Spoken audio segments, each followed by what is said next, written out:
अगर मैं आपसे कहूं कि पुराने जमाने के लोग रेडियो एक्टिव टूथपेस्ट यूज करते थे, मक्खियों को मारने के लिए बंदूक का इस्तेमाल करते थे और गालों में डिंपल बनाने के लिए लोहे के क्लिप्स लगाया करते थे, तो आप क्या कहेंगे? ये सब सच है। दुनिया के अलग अलग कोनों में ऐसे ऐसे आविष्कार हुए हैं जिन्हें सुनकर हंसी भी आती है और हैरानी भी। आज हम आपको लेकर चलेंगे समय के उस दौर में जहां ये अजीबोगरीब आविष्कार इस्तेमाल होते थे। तो चलिए बिना देर किए इस वीडियो को प्रारंभ करते हैं। अगर आप हमारे इस चैनल पर नए हैं तो चैनल को सब्सक्राइब करना ना भूलिएगा and don't forget to hit the notification bell.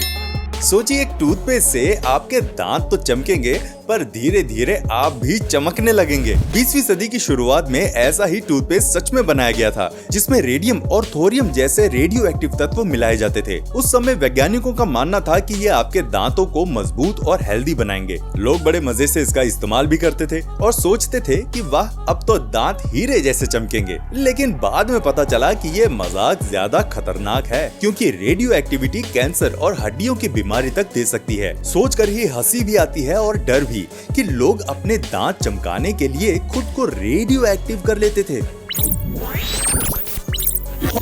आज हम धूप से बचने के लिए और स्टाइल मारने के लिए कूल ग्लासेस पहनते हैं, लेकिन स्नो ग्लासेस की असली कहानी सुनकर आप हैरान रह जाएंगे। हजारों साल पहले आर्कटिक में रहने वाले इन्यूट लोगों ने सबसे पहले स्नो ग्लासेस बनाए थे। जब चारों तरफ बर्फ ही बर्फ होती थी तो सूरज की रोशनी इतनी तेज लगती थी कि आंखें जल जाती थी और स्नो ब्लाइंडनेस हो जाता था। इससे बचने के लिए उन्होंने लकड़ी, हड्डियों और हाथी दांत से छोटे छोटे चश्मे बनाए, जिसमें बस एक पतली सी पट्टी जैसी खिड़की होती थी। उसी से वे दुनिया देखते थे और आंखों को सुरक्षित रखते थे। ये पुराने जमाने के लोग सच में जुगाड़ के उस्ताद थे। आज हम जो स्टाइलिश स्नो ग्लासेस पहनते हैं, उनकी जड़ें इन्हीं इन्यूट चश्मों तक जाती हैं।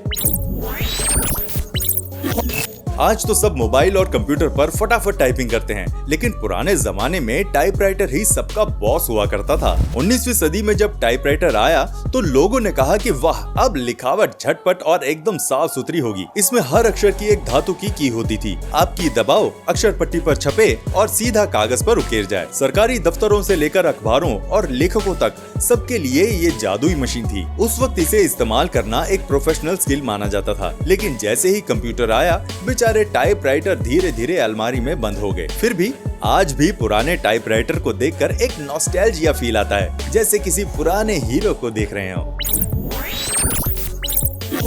अब सोचिए, एक बंदूक जो इंसानों के लिए नहीं बल्कि मक्खियों के लिए बनाई गई थी। 19वीं 20वीं सदी में फ्लाई गन नाम की एक चीज बनाई गई थी। ये दिखने में खिलौने की बंदूक जैसी थी, लेकिन इसमें स्प्रिंग और छोटा जाल लगा होता था।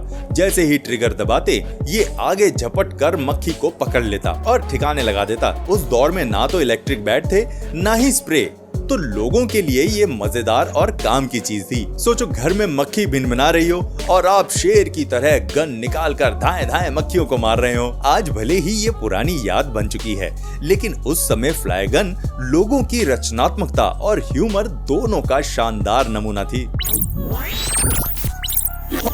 गालों के डिंपल से तो इंसान की खूबसूरती में चार चांद लग जाते थे, है ना? सोचिए, ऐसा भी आविष्कार हुआ था जिससे मशीन से गालों में डिंपल बनाए जाते थे। 20वीं सदी में डिंपल मेकर नाम की एक अजीबोगरीब मशीन बनाई गई थी। ये एक धातु की क्लिप जैसी डिवाइस थी, जिसे लोग गालों पर पहनते थे, फिर घंटों तक दबाव झेलते थे, इस उम्मीद में कि उनके गालों पर हमेशा के लिए डिंपल बन जाएंगे।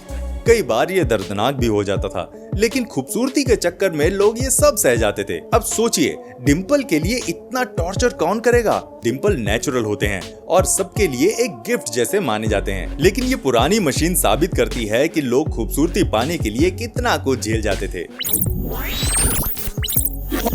रोलर स्केट्स तो सबने देखे होंगे, पर क्या आप ऐसे स्केट्स के बारे में जानते हैं जो खुद ब खुद दौड़ते थे? 1950 के दशक में कुछ आविष्कारकों ने मोटराइज्ड रोलर स्केट्स बनाए थे। मतलब पैर हिलाने की टेंशन ही नहीं, बस स्केट्स पहनिए और सड़क पर धड़धड़ाते हुए निकल पड़िए। सुनने में मजेदार है, लेकिन चलाना आसान नहीं था। जरा सा बैलेंस बिगड़ा और आप सीधे सड़क पर धड़ाम। उस दौर में लोग इसे देखकर हैरान भी होते थे और हंसते भी थे। हालांकि ये ज्यादा पॉपुलर नहीं हो पाया, लेकिन आज जो इलेक्ट्रिक स्केट्स और हवर बोर्ड्स हमें मिलते हैं, वो इन्हीं अनोखे आविष्कारों की अगली पीढ़ी है। आज हम टॉयलेट पेपर को बहुत आम चीज मानते हैं, लेकिन पुराने जमाने के लोगों के हालात सोचकर तो हैरानी होती थी। असली टॉयलेट पेपर बनने से पहले लोग सफाई के लिए अलग अलग चीजें इस्तेमाल करते थे।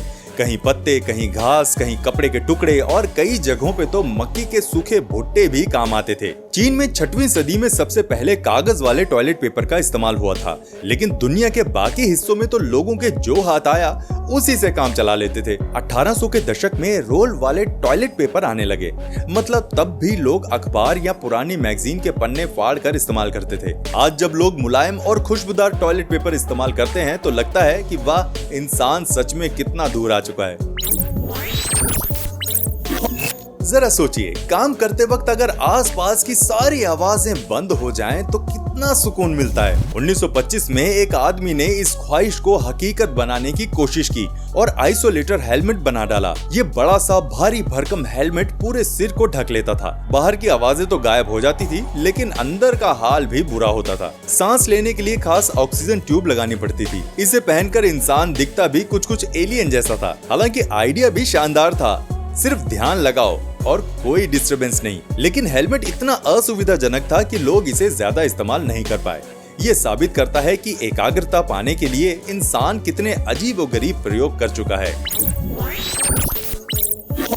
सुंदरता नापने की मशीन सुनकर ही थोड़ा अजीब लगता है ना। 1930 के दशक में हॉलीवुड के एक मेकअप आर्टिस्ट मैक्स फैक्टर ने ब्यूटी माइक्रोमीटर नाम की एक मशीन बनाई थी। ये धातु की एक डरावनी सी टोपी जैसी होती थी, जिसमें 300 से ज्यादा स्क्रू और धातु की पट्टियां लगी होती थी। इसे पहनने के बाद हर एंगल से चेहरे का माप लिया जाता था, ताकि पता चले कि चेहरा कितना परफेक्ट है और उसे परफेक्ट बनाने के लिए क्या क्या बदलाव किए जाने चाहिए। भाई, अगर मुझे कोई ये पहनने के लिए बोले तो मैं तो बिल्कुल ना पहनूं। ये मशीन बहुत असुविधाजनक थी और ज्यादा चली भी नहीं, लेकिन ये दिखाती है कि सुंदरता के लिए लोग कितने अजीबोगरीब चीजें अपनाने के लिए तैयार हो जाते थे।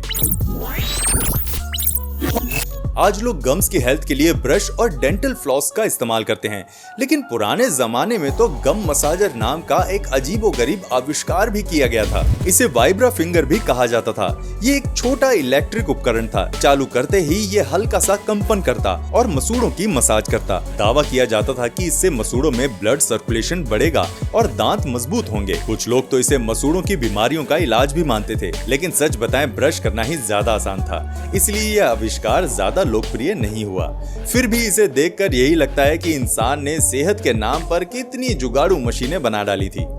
आपको इन आविष्कारों में से सबसे मजेदार कौन सा लगा, हमें कमेंट करके जरूर बताइएगा। और अगर वीडियो पसंद आई हो तो इसे लाइक भी कर देना।